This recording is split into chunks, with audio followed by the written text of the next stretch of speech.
زكي أبو العز عادل أدهم نصاب محترف بيجيد الغش في لعب الورق، وواخد عشيقته عليا ناهد شريف طعم للإيقاع بضحاياه، ومسيطر على عليا لإدمانها شم الهيروين.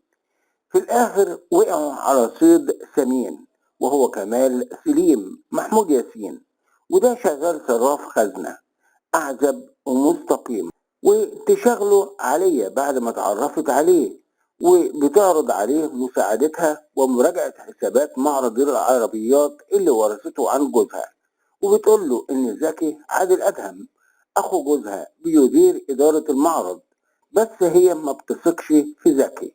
بيتولى كمال مراجعة الحسابات، وطبعا عليا وزكي متفقين على الخطة دي، وظهر زكي على انه صديق حميم، ولعبت عليه على كمال لعبة الحب واستسلمت له بكامل ارادتها لحد ما كمال وثق فيها، وبعدين وقعته في شرك القمار، وابتدى يلعب مع زكي اللي بيخسر قدامه عشان كمال يكسب لحد ما وقعت رجليه في الخية. وبدأ زكي في ترتيب جلسات للقمار بأوراق لعب مضروبة، بيخسر كمال وبيضطر كمال بيستلف من زكي مقابل إثارات أمانة، ولما هددوا بيها اضطر كمال إنه يسحب من فلوس الخزنة اللي في عهدته. تعرف كمال على أحد الموظفين سعيد عبد الجواد محمود ياسين، يشبهه بالظبط، ما تقولش توأم. وتضطر ظروف كمال إنه يقرب من سعيد ويزوره في بيته، وبتنخدع فيه زوجة سعيد عنايات فريدة سيف النصر اللي افتكرته سعيد جوزها، وده من شدة الشبه اللي بينهم. بيقرب كمال أكتر من سعيد اللي بيصارحه بإنه مش سعيد مع مراته عنايات، واللي بتحلم بالغنى، واللي اضطرت لخيانة جوزها عشان خاطر الفلوس. صباح الخير. اهلا استاذ. خدامك كمال سامي. يا اخويا انت ما بتنقيش غير الوقت اللي سعيد مش موجود فيه وتجيله. طب ايه يعني مثلا اخد بعض وامشي؟ لا ودي تيجي برضه حاضر. طلب منه كمال انه ما يتسرعش في طلاق مراته لحد ما يتأكد من خيانتها له. قدرت احط نهاية لعلاقة كلها ذل ومهانة. قلت لها اني مسافر في مأمورية وهغيب يومين. مع الف سلامة يا روحي. إيه راح توحشيني. انا كمان مش عارفة ازاي هقدر اعيش اليومين دول من غيرك.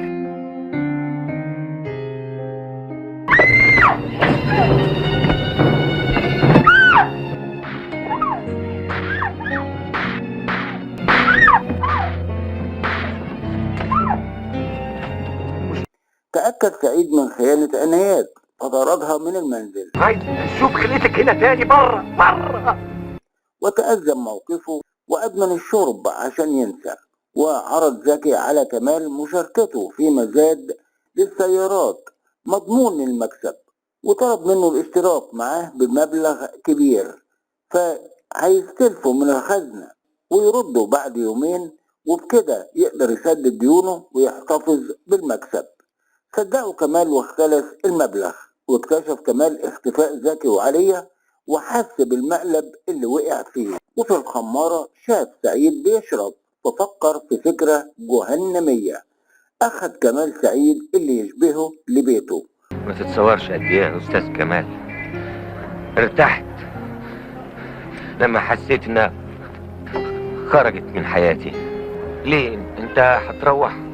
احنا هنروح نقعد عندي في شقتي نتكلم سوا. اذا كان كده معلش. وناوله منوم، وبعدين حطه في حمام وفتح خرطوم الغاز وكتب خطاب انتحار. ترك سعيد لمصيره، ليكتشف الجميع انتحار كمال بسبب المبالغ اللي اختلسها من عهدته عشان يلبسها لسعيد اللي مات، وعاش باسم سعيد. وبحث عن زكي وعليا للانتقام لحد ما عثر عليهم وقرب منهم بشخصية جديدة طبعا، مش كمال اللي كانوا يعرفوه، لحد ما وثقوا فيه ولعب القمار مع زكي. فرق كبير قوي بينه وبين المرحوم اخوه. متضايق ليه؟ مش خلاص حليت المشكلة ما اتحلتش. ولكنه بلغ الشرطة عن وقر القمار اللي بيديره زكي، وقبل حضور البوليس حاول كمال الهرب، ولكن زكي فهم الخدعة وحاول إيقاف كمال، لكن عليا اللي مش راضية عن أفعال زكي حبت تنقذ كمال، فطعنت زكي في ظهره لتسمح لكمال بالهرب، ويلقي زكي مصرعه، وتصاب عليا بلوثة عقلية. بيتوجه كمال لمنزله الجديد اللي هو منزل سعيد، ليفاجأ بأن البوليس قد أعد له كمين ليقبض عليه بتهمة قتله لزوجته عنايات. وبما أن كمال هو اللي خطط لقتل سعيد اللي قتل مراته، فقد كانت القدرة الإلهية بأن كمال ما يفلتش من عقابه لقتل سعيد. الأيدي القذرة إنتاج 1979، وهو من بطولة محمود ياسين وناهد شريف وعادل أدهم وفريدة سيف النصر ووحيد سيف. قصة الفيلم لمصطفى محرم والإخراج لأحمد يحيى.